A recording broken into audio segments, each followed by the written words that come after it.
दोस्तों नमस्कार। RRB ALP और टेक्नीशियन के लिए जनरल साइंस का जो टेस्ट 2 हुआ था उसके कुछ क्वेश्चंस हैं जिसका एक्सप्लेनेशन इस वीडियो में हम लोग देखेंगे। स्टार्ट करने से पहले कुछ टिप्स है how to crack CBT examination. कोई भी सीबीटी एग्जामिनेशन में क्वेश्चन को ध्यान से पढ़ें, एलिमिनेशन टेक्निक का इस्तेमाल करें। ये बहुत ही कारगर टेक्निक है। अपने स्ट्रॉन्गेस्ट सेक्शन जो आपका जो मजबूत एरिया है जिसमें आपका कमांड अच्छा है उस सब्जेक्ट को पहले अटेम्प्ट करें। डायलेमा के केस में अटेम्प्ट जरूर करें। दो ऑप्शन में अगर डायलेमा हो, आपने फाइनली दो को एलिमिनेट कर लिया है बट दो में आप कंफ्यूज हैं तो उसको जरूर करें। उसमें विनिंग या फिर करेक्शन प्रोबेबिलिटी का एनालिसिस करते हुए कि उन दोनों में से कौन से क्वेश्चन को करेक्ट होने के चांसेस ज्यादा है, कौन से ऑप्शंस।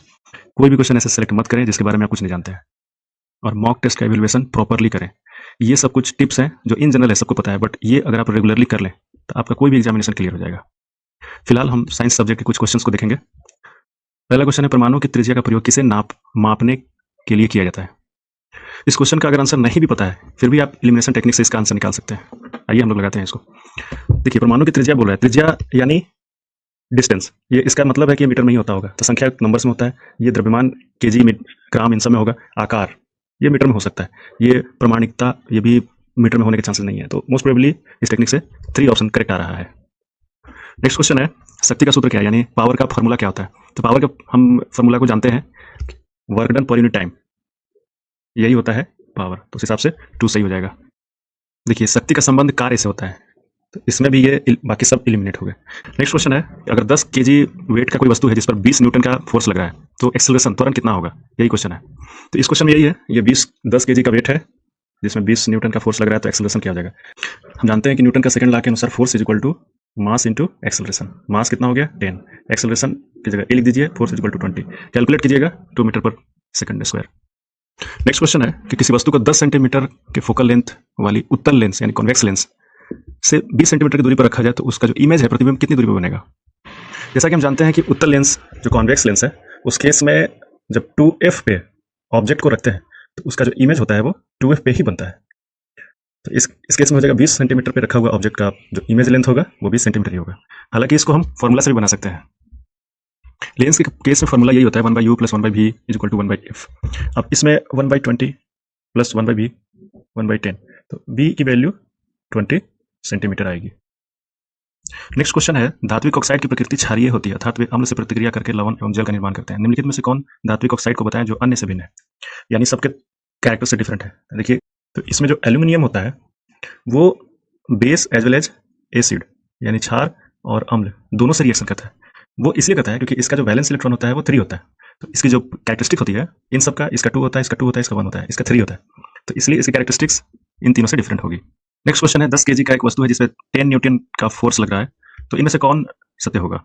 यानी सिंपल सी बात है, उसी फार्मूला पे जो हमने अभी कवर किया, force is equal to mass into acceleration. तो ये 10 है, मास भी 10 है, एक्सेलरेशन आ जाएगा 1 मीटर पर सेकंड स्क्वायर। यहाँ पे मिनट नहीं है, मीटर है, तो ये सी करेक्ट हो जाएगा।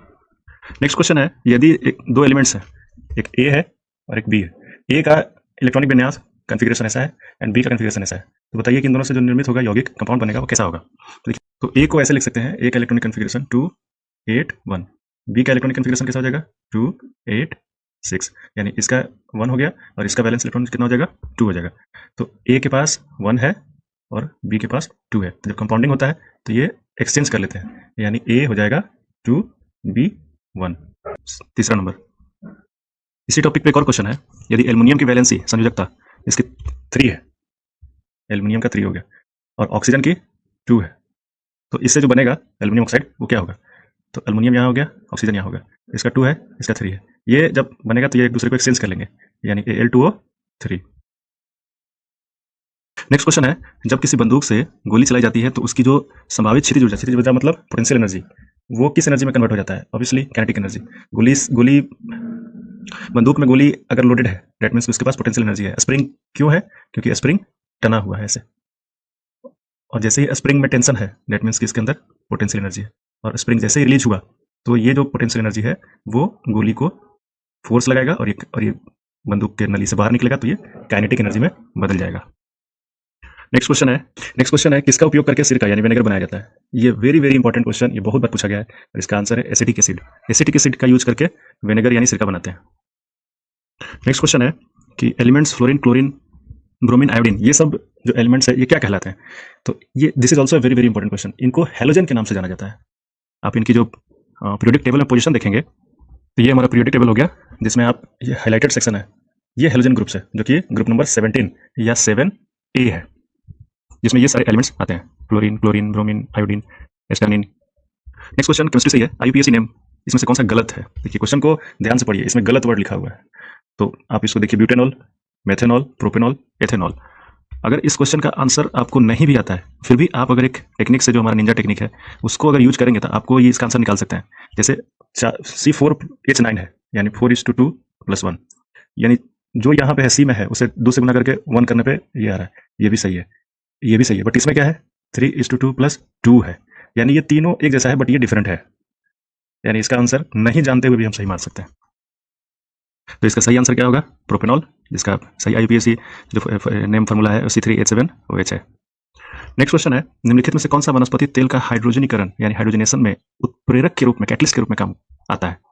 तो इसका आंसर है निकेल। निकेल ही कैटलिस्ट के रूप में काम करता है। अब हम जानते हैं कि हाइड्रोजनेशन होता क्या है। हाइड्रोजनेशन का मतलब ये होता है कि अगर कोई अनसैचुरेटेड फैट है या वेजिटेबल ऑयल है, उसमें हाइड्रोजन का एडिशन, जिसमें हीट और निकेल कैटलिस्ट का काम करता है, और जब ये एडिशन होता है तो जो अनसैचुरेटेड फैट और जो वेजिटेबल ऑयल था वो सैचुरेटेड फैट वेजिटेबल ऑयल्स में बदल जाता है और वो काफ़ी सॉफ्ट हो जाता है। ये अनसैचुरेटेड काफ़ी हार्ड है और ये सैचुरेटेड होने के बाद काफ़ी सॉफ्ट हो जाता है, यानी ऑयल्स का सॉफ्टनिंग हो जाता है। तो इसके केमिकल फार्मूला को भी देख लेते हैं। जैसे ये हमारा है अनसैचुरेटेड वेजिटेबल ऑयल्स, हाइड्रोजन का एडिशन हुआ तो ये जो डबल बॉन्ड जो आपको दिखाई दे रहा होगा, ये डबल बॉन्ड सिंगल बॉन्ड में बदल गया, तो जब सिंगल बॉन्ड में बदल गया यानी सैचुरेटेड वेजिटेबल ऑयल्स में कन्वर्ट हो गया। नेक्स्ट क्वेश्चन है, किस परिस्थिति में किसी वस्तु के ऊपर अगर हम फोर्स लगाएं, बल लगाएं, तो उसका कार्य 0 होगा? ये किस कंडीशन में होगा? तो हम जानते हैं कि work done is equal to होता है फोर्स इंटू डिस्प्लेसमेंट। डिस्प्लेसमेंट माने विस्थापन, यानी विस्थापन का मतलब होता है कि इनिशियल पॉइंट और फाइनल पॉइंट के बीच में डिफरेंस, यही होता है डिस्प्लेसमेंट। अगर ये सर्कल में है और ऐसे जा रहा है और यहीं पे वापस आ गया तो डिस्प्लेसमेंट क्या हो जाएगा? 0। तो क्वेश्चन ये कहता है कि वर्क डन 0 किस केस में होगा? जब आप फोर्स लगा रहे हैं, फोर्स तो कुछ ना कुछ लगा रहे हैं, तो यानी डिस्प्लेसमेंट क्या होना चाहिए? 0 होना चाहिए। यही पूछ रहा है कि उसका विस्थापन क्या हो? शून्य हो, तभी क्या होगा? उसका कार्य भी शून्य होगा, यानी कार्य जो है वो विस्थापन यानी डिस्प्लेसमेंट के ऊपर डिपेंड करता है। जैसे हम कोई अगर दीवार के ऊपर फोर्स लगा रहे हैं और वो दीवार मूव नहीं कर रहा है तो डिस्प्लेसमेंट क्या हो गया? 0। या फिर एक सर्कल में, मैंने अभी बताया, सर्कल में पॉइंट यहाँ से लेके आके फिर से वहीं पे लेके जाके चला गया, एक आदमी दौड़ के आया और फिर से वहीं चला गया, तो उसने कितना काम किया? कुछ नहीं किया, 0। वर्क डन इक्वल टू 0 हो गया उसका। नेक्स्ट क्वेश्चन भी एक न्यूमेरिकल है, यदि 5 kg का कोई वस्तु है, उसको 4 मीटर की ऊंचाई तक ले जाया गया, तो उसके ऊपर गुरुत्वाकर्षण बल का मान क्या होगा? यानी ग्रेविटेशनल फोर्स निकालना है, क्या होगा? तो अगर किसी वस्तु को हम डिस्प्लेसमेंट करते हैं, कितना करते हैं? 4 मीटर है, और जी की वैल्यू कितना दिया है? 10 है, और एम की वैल्यू कितना दिया है? 5 kg है, तो work done is equal to होता है mgh। एम की वैल्यू 4 रख देंगे, जी की वैल्यू 10 रख देंगे, सॉरी एम की वैल्यू 5 रख देंगे, एक ही चीज़ है, एम की वैल्यू 5 रख देंगे, जी की वैल्यू 10 रख देंगे, और एच की वैल्यू 4 रख देंगे। इसको जब मल्टीप्लाई करेंगे तो आएगा 200 जूल। अब ये इसमें 2 ऑप्शन है, ए और ये 200 जूल होगा या -200 जूल होगा, क्योंकि ग्रेविटेशनल जो फोर्स लगता है वो नीचे लगता है, बट आप जो उसके ऊपर वर्क डन कर रहे हो वो ग्रेविटेशनल फोर्स के अपोजिट में कर रहे हो, इसीलिए इसका आंसर होगा -200 जूल। नेक्स्ट क्वेश्चन है कि एक M1 वस्तु है या लकड़ी का तख्ता है जिसके ऊपर 5 न्यूटन का फोर्स लगा और वो 10 मीटर पर सेकंड स्क्वायर के एक्सेलरेशन से आगे बढ़ता है, और दूसरा उसी के जैसा दूसरा एक लकड़ी का तख्ता है जिसके ऊपर सेम फोर्स लगाया तो 20 मीटर पर सेकंड स्क्वायर के एक्सेलरेशन के साथ आगे बढ़ता है। यदि दोनों तख्तों को बांध दिया जाए एक साथ और उन पर सेम फोर्स लगाया जाए तो एक्सेलरेशन कितना होगा? Very good question. तो यानी एक जो पहला M1 है वो उसके ऊपर 5 न्यूटन का फोर्स लगाया तो एक्सेलरेशन आ रहा है 10 मीटर पर सेकंड स्क्वायर, तो F is equal to M1 A1 F1, 5 is equal to M1 हम यहाँ से निकाल लेंगे 10 है, तो M1 इज इक्वल टू आ जाएगा 1/2। अब जो सेकंड लकड़ी का तख्ता है वो हो गया M2, इसके ऊपर जो एक्सेलरेशन लग रहा है वो उसकी वैल्यू है 20 मीटर पर second square. Same thing F is equal to M2 A2, M2 की वैल्यू हमें निकालनी है 20, फोर्स सेम है, तो M2 की वैल्यू क्या आ जाएगी? 1/4। अब नेक्स्ट क्या किया कि ये दोनों तख्ता को बांध दिया, यानी मास कितना हो जाएगा? M1 plus M2। अभी हमने M1 निकाला 1/2 और M2 निकाला 1/4, दोनों को ऐड करेंगे तो ऐड करने पे टोटल मास आएगा 3/4। अब इसमें फॉर्मूला पुट कर देंगे, अब सेम जो है सेम फोर्स इसमें भी लग रहा है और ये बड़ा एम ले लेंगे और हमें इसमें निकालना है एक्सेलरेशन। तो 5 यहाँ पे हो जाएगा और मास कितना हो गया 3/4 इंटू ए। तो ए की वैल्यू क्या आ जाएगी 20/3 यानी 6.67 मीटर पर सेकंड स्क्वायर। नेक्स्ट क्वेश्चन है कि निम्नलिखित में से कौन सा कथन आवर्त सारणी यानी पीरियडिक टेबल के बारे में गलत है। क्वेश्चन को रीड द क्वेश्चन केयरफुली। अब इसमें परमाणु आकार ऊपर से नीचे की ओर बढ़ता है, सही बात है। एक ही समूह के सभी तत्वों की संयोजकता एक समान होती है, ये भी सही बात है। अगर ग्रुप 1 है तो इसकी संयोजकता 1 होती है, ग्रुप 2 है तो इसकी संयोजकता यानी वैलेंसी 2 होती है। एक तत्व के सभी स्थानिकों को एक ही समूह में रखा जाता है, ये गलत है। चौथा देख लेते हैं, परमाणु त्रिज्या आमतौर पर बाएं से दाएं की ओर घटती है, ये बात भी सही है कि ये घटेगी यानी ऐसे बढ़ेगी और ऐसे घटेगी। ये क्यों होता है? क्योंकि नंबर ऑफ इलेक्ट्रॉन जो आउटर बॉन्ड में होते हैं वो बढ़ जाते हैं। जैसे जैसे हम जैसे ग्रुप 1 में है तो नंबर ऑफ इलेक्ट्रॉन 1 है, ग्रुप 2 में है तो नंबर ऑफ इलेक्ट्रॉन 2 है, ग्रुप 3 में हुआ तो नंबर ऑफ इलेक्ट्रॉन 3 हुआ, वैसे ग्रुप 7 में नंबर ऑफ इलेक्ट्रॉन 7 हो गया। तो एक आउटर रिंग में अगर 7 इलेक्ट्रॉन है तो इसके ऊपर यानी प्रोटॉन और न्यूट्रॉन के ऊपर जो फोर्स लगेगा वो काफ़ी पावरफुल होगा कंपेयर टू ग्रुप 1 यानी एक ही इलेक्ट्रॉन की वजह से। तो इस कारण से क्या होता है कि ये जो परमाणु त्रिज्या होती है वो सिकुड़ जाती है यानी कम हो जाती है। तो इसलिए कहा गया है कि परमाणु त्रिज्या आमतौर पर बाएं से दाएं की ओर घटती है। तो ये भी सही है, ये भी सही है, ये गलत है। ये गलत क्यों है? एलिमिनेशन टेक्निक से हमने निकाल तो लिया कि ये करेक्ट आंसर होगा, लेकिन इसका रीजन भी समझ लेते हैं। समस्थानिक क्या होता है? आइसोटोप। आइसोटोप में तो अगर सोडियम का लेते हैं या सिंपल से कार्बन का लेते हैं, कार्बन का आइसोटोप सब कुछ जानते हैं, C12 एंड C14। तो क्या C12 और C14 को एक ही ग्रुप में रखा जाता है क्या? ऐसा तो कुछ पीरियडिक टेबल में रहता नहीं है, तो इसलिए ये गलत होगा। नेक्स्ट क्वेश्चन है कि दो कण यानी दो ऐसे एलिमेंट्स जिनके ऊपर एक के ऊपर Q1 चार्ज है, एक के ऊपर Q2 चार्ज है, 2 पॉइंट्स है, एक है Q1 और एक है Q2। ये कुछ डिस्टेंस पे है और इन दोनों के बीच में फोर्स लग रहा है F। अब ये जो दूरी है वो पहले से 1/5 कर दिया जाए यानी इतना दूरी हो जाए तो फोर्स कितना होगा? हम जानते हैं कि force is equal to Q1 Q2 ये प्रोपोर्शनल होता है और डिस्टेंस के स्क्वायर के इनवर्सली प्रोपोर्शनल होता है। बस इसी फॉर्मूला को लगा देना है।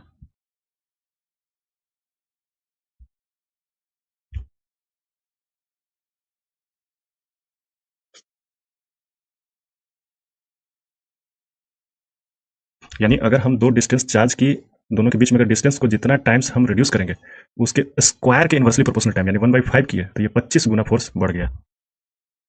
नेक्स्ट क्वेश्चन है, क्षारीय धातुओं को आधुनिक आवर्त सारणी में किस ग्रुप में रखा गया? यानी पीरियोडिक टेबल में जितने बेस क्षारीय यानी बेस मेटल्स है, इसका सिंपल सा आंसर है पहला ग्रुप, सोडियम पोटासियम पॉपुलर है। नेक्स्ट क्वेश्चन है कि एक लड़का 120 न्यूटन भार के एक बक्से को 2 मीटर की ऊंचाई तक उठाता है तो कितना कार्य किया? तो हम लोग जानते हैं कि work is equal to force गुने डिस्प्लेसमेंट। तो फोर्स कितना है 120 न्यूटन, डिस्प्लेसमेंट 2 मीटर, तो कितना हो जाएगा 240 joule.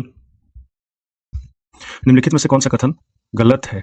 Read the question carefully. गलत वाला, बॉक्साइड एक अयस्क है, ये तो सही है, एल्युमिनियम का अयस्क है बॉक्साइड। कॉपर कैल्शियम और सोडियम धातु है, ये भी सही है। कॉपर पायराइट और क्यूपराइट खनिज है, ये भी सही है। तो यानी इसका मतलब ये गलत है, यानी सीधे 4 मार देना है। अब इसे देख लेते हैं कारण भी। जिंक मैग्नेटाइट और सिल्वर धातु है, मैग्नेटाइट धातु थोड़ी है, मैग्नेटाइट इज ऑल्सो एक खनिज, वो भी एक खनिज है।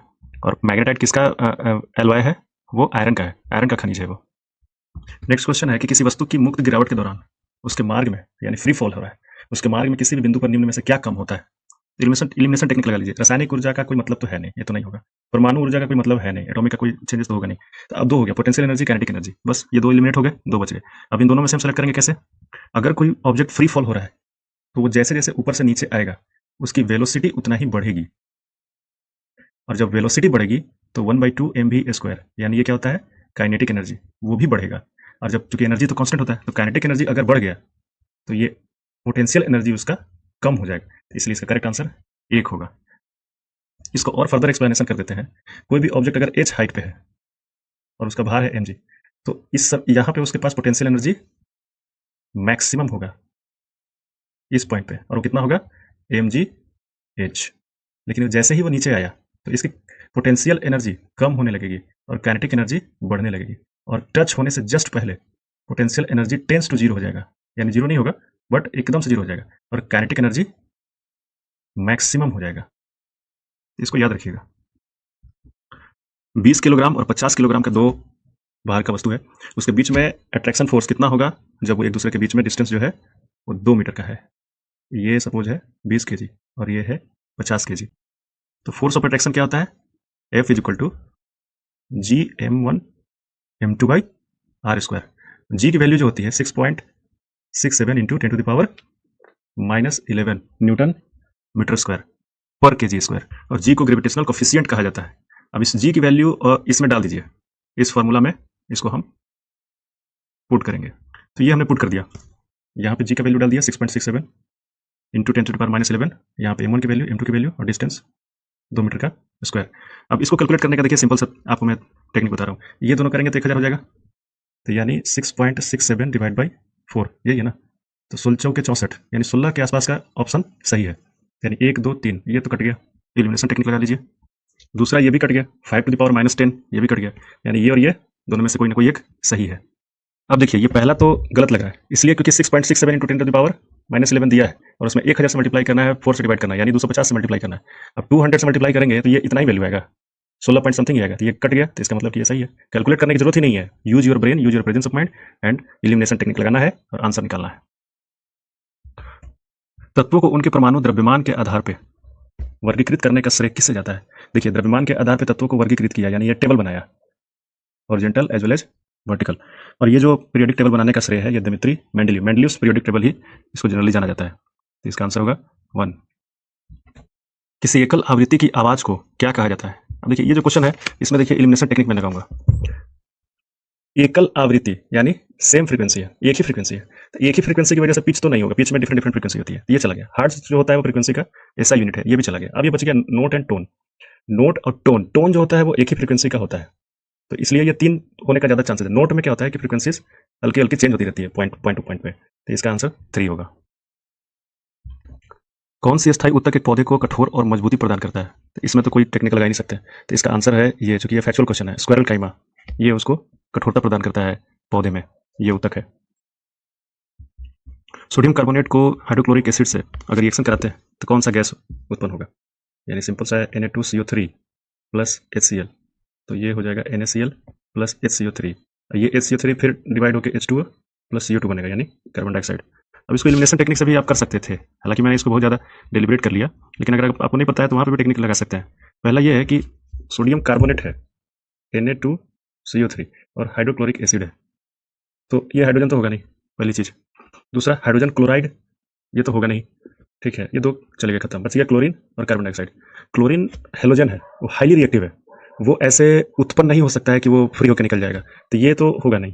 और ये भी हाईली रिएक्टिव है, तो ये दोनों होगा नहीं। हाइड्रोजन क्लोराइड करके, यानी ये तो होगा नहीं, HCl चूंकि ऑलरेडी एसिड है हाइड्रोक्लोराइड, तो ये बच गया चौथा नंबर। तो आप एलिमिनेशन टेक्निक से भी आप लगा सकते हैं दिमाग लगा के।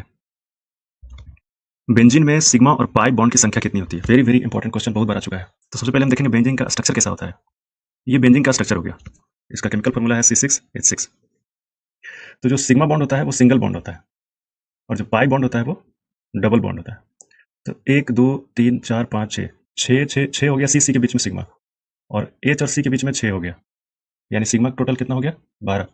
और पाई डबल बॉन्ड, ये एक डबल बॉन्ड है, ये एक डबल बॉन्ड है, ये एक डबल बॉन्ड है, पाई कितना हो गया 3, यही आंसर हो गया। तो इसका आंसर हो जाएगा 12 सिग्मा 3 पाई।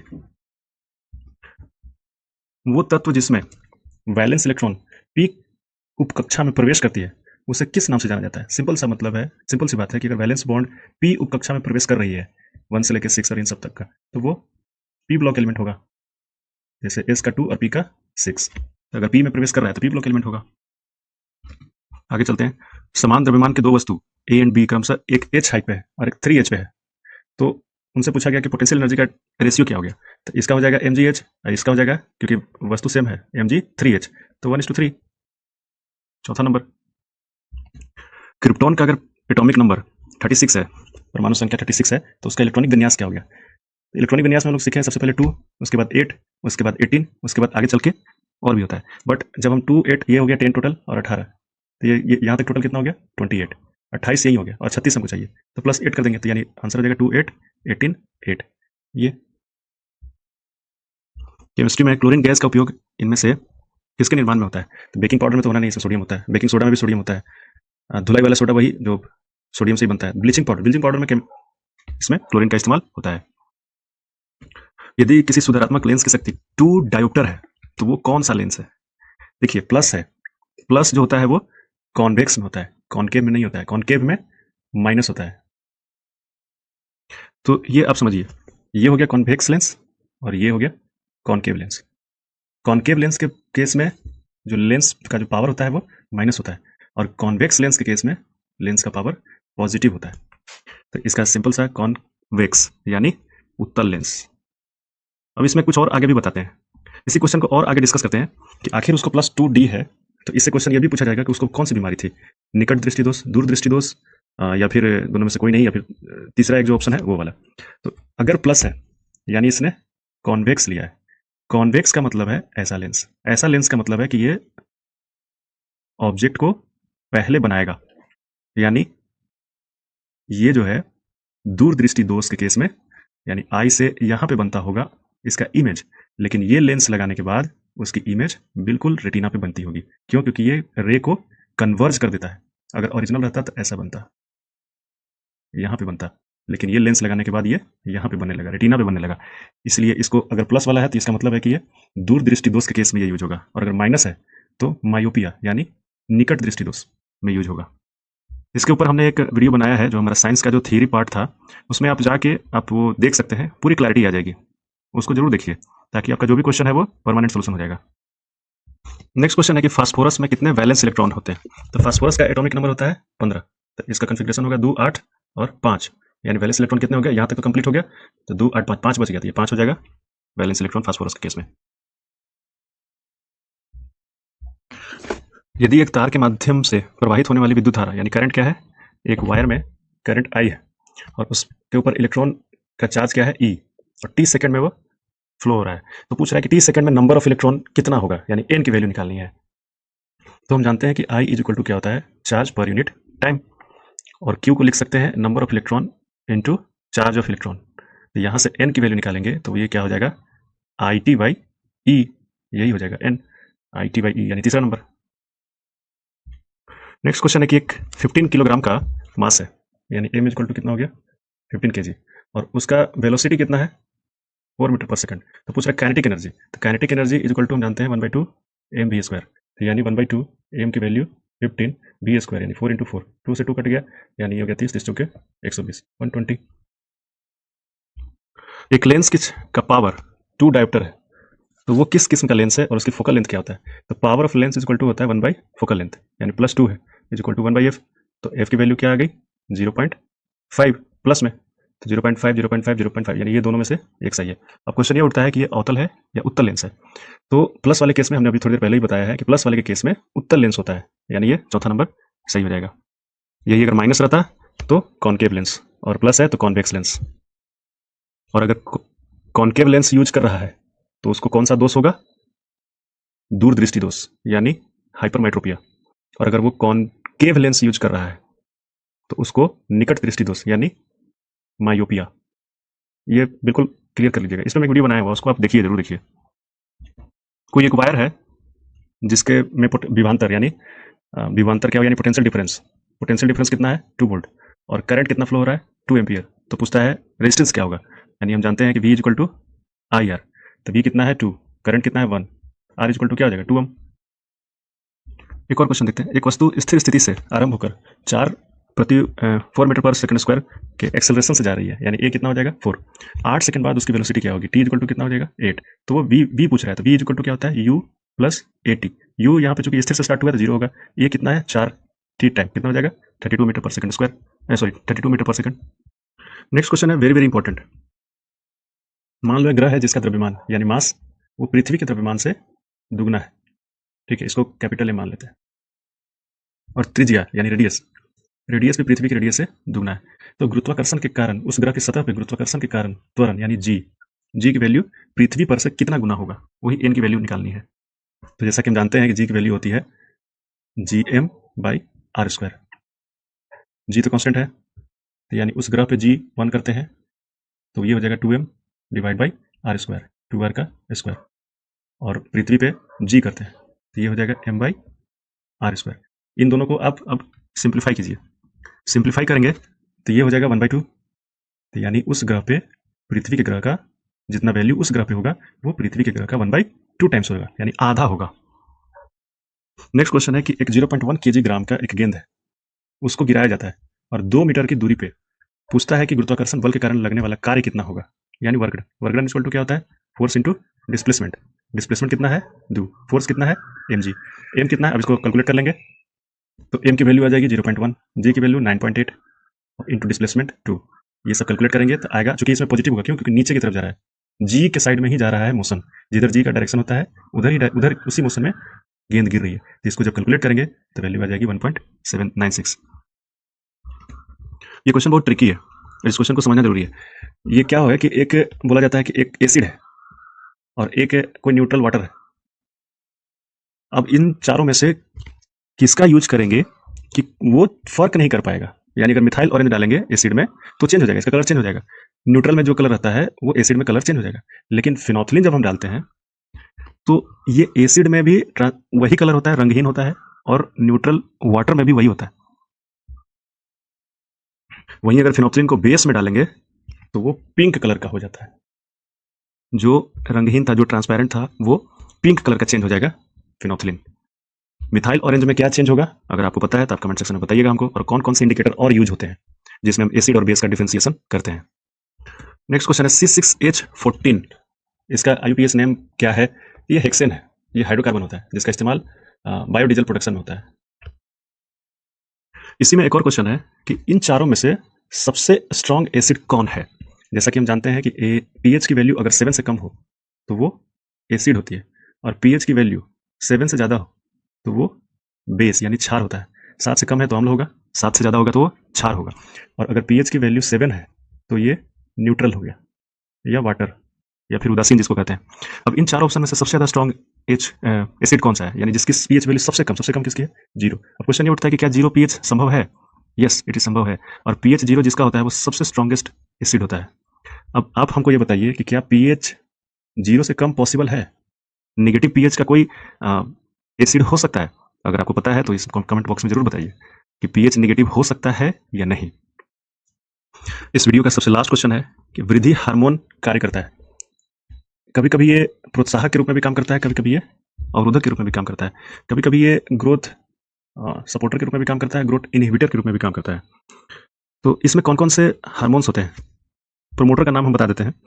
ग्रोथ प्रोमोटर में ऑक्सिन पहला हार्मोन जो कि वेरी पॉपुलर है, दूसरा हार्मोन गिबरेलिन जिसको बोलते हैं, और तीसरा हार्मोन है साइटोकाइनिन। ये 3 हो गए ग्रोथ प्रोमोटर। और ग्रोथ इनहिबिटर एस्कॉर्बिक एसिड, एबकॉसिस एसिड, ये ग्रोथ इनहिबिटर है। Thank you so much for joining this video. I hope आपको ये वीडियो अच्छा लगा होगा, और जो भी क्वेश्चन सेलेक्ट किए गए हैं काफ़ी स्टैंडर्ड क्वेश्चन सेलेक्ट किए गए हैं, इसलिए प्रैक्टिस कीजिए।